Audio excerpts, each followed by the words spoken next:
मुख्यमंत्री मुकेश अग्निहोत्री ने शिमला में आयोजित जिला स्तरीय स्वतंत्रता दिवस समारोह में की शिरकत। प्रधानमंत्री नरेंद्र मोदी और गृह मंत्री अमित शाह से आपदा प्रभावित क्षेत्र का दौरा करने का किया आग्रह। बोले, पिछले साल भी नहीं मिली थी केंद्र से आपदा राहत के लिए मदद। इस बार केंद्र हिमाचल प्रदेश की आपदा से निपटने के लिए दिल खोलकर करे मदद। अभी तक हिमाचल प्रदेश में 1000 करोड़ की संपत्ति की आपदा से हो चुका है नुकसान।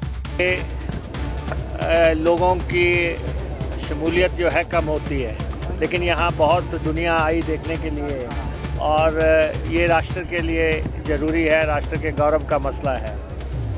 और सबसे अहम बात ये है कि इस साल हिमाचल प्रदेश के 18 जवान जो है सरहद पे रक्षा करते हुए या आंतरिक सुरक्षा करते हुए शहीद हुए हैं, जिन्होंने अपना बलिदान दिया है 1 जनवरी से लेके आज दिन तक। तो ये वीर भूमि है और इस वीर भूमि के लोगों ने इस देश को आज़ाद कराने से लेके उसकी सुरक्षा तक अहम भूमिका निभाई है। 4 परमवीर चक्र हिमाचल के खाते में आ चुके हैं और सबसे पहला परमवीर चक्र भी हिमाचल ने ही हासिल किया था।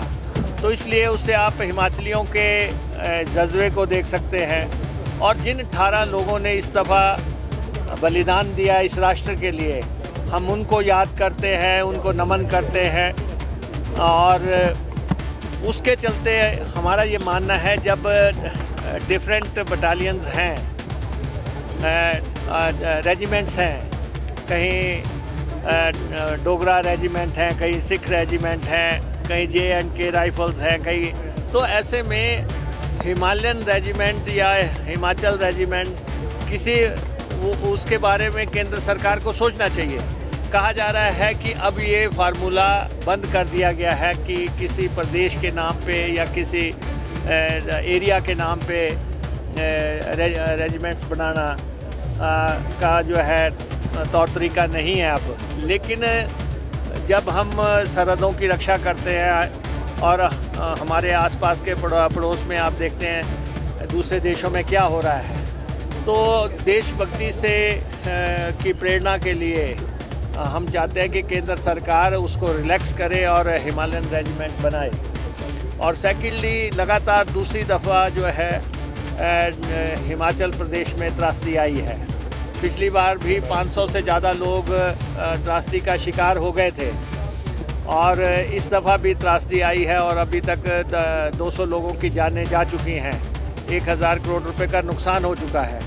केंद्र ने पिछली दफ़ा तो हमारी मदद नहीं की, लेकिन हम ये चाहते हैं कि प्रधानमंत्री, गृह मंत्री, वित्त मंत्री, ये लोग यहाँ पे आएँ और ये देखें कि पहाड़ी प्रदेश ने पिछले 2 सालों में कितने जख्म खाए हैं और उन जख्मों पे मरहम लगाने के लिए अगर हम एक संघीय ढांचे में रहते हैं, अगर एक फेडरल स्ट्रक्चर है, उस फेडरल स्ट्रक्चर की मर्यादा को रखने के लिए केंद्र हमारी मदद पे आए और हमें सहयोग करे।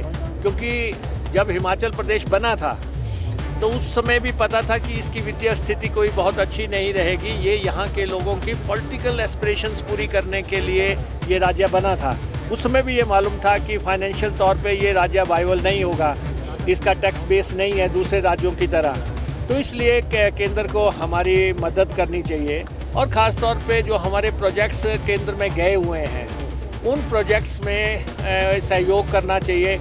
अब जैसे पिछली दफ़ा आपने देखा कुल्लू मनाली में ब्यास नदी बहुत उफान पे रही, तो ब्यास की चैनलाइजेशन के लिए जो प्रोजेक्ट था हमारा, वो हमें अभी लौटा दिया गया और ये कहा कि प्रेजेंट फ्लड्स जो है उनको देखते हुए इसको दोबारा से भेजा जाए। हम दोबारा से भी भेज देंगे 1 महीने के अंदर, लेकिन 2200 करोड़ रुपया ब्यास की चैनलाइजेशन पे लगना है, तो वो केंद्र हमारी मदद करें। और दूसरा, वैसे भी जिस ढंग से हमारा नुकसान हुआ है उसमें पोस्ट डिज़ास्टर जो पैसा मिलता है वो भी हमें नहीं मिला और इस बार भी शुरुआत में ही इतनी बड़ी त्रासदी हुई। तो इसलिए हम चाहते हैं कि केंद्र हमारा इस मसले में सहयोग करे। और दूसरा, वैसे भी जितना हमारे पास हमारे ऊपर कर्ज है, उसको देखते हुए हमें स्पेशल पैकेज केंद्र को देना चाहिए, विशेष वित्तीय पैकेज दे या वित्तीय मदद करे, क्योंकि हम देखते हैं कि इन्होंने कर्ज की जो सीमा है वो तय कर दी है और उसके बाद जीएसटी का कंपनसेशन बंद हो गया है, रेवेन्यू डेफिसिट ग्रांट कम हो गई है। ऐसे में हिमाचल प्रदेश के लोगों की जो ज़रूरतें हैं उसको पूरा करने के लिए केंद्र की मदद की ज़रूरत है। तो ये